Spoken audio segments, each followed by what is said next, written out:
Kritikal ang lagay ng lalaking pinagbabaril sa harap ng kanilang bahay sa Dagupan City, Pangasinan. Makibalita tayo kay Ian Cruz.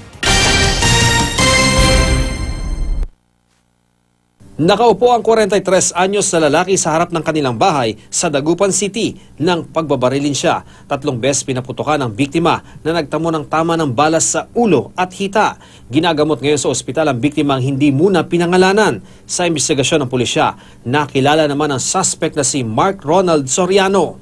Yung kasi nangyari insidente prior dun sa pagkakabaril sa kanya, meron na siyang pinablatter sa barangay na may threat sa buhay niya. So ito nga, kagabi, nakaupo siya sa vacant lot sa monoblock nang biglang binaril siya nitong suspect natin. Nahuli ang suspect sa follow-up operation ng pulisya. Itinanggi niya ang paratang. Hindi ko po nagawa yun. Pinagbibintangan lang po ako. Patuloy ang investigasyon ng pulisya sa insidente. Ian Cruz, GMA News.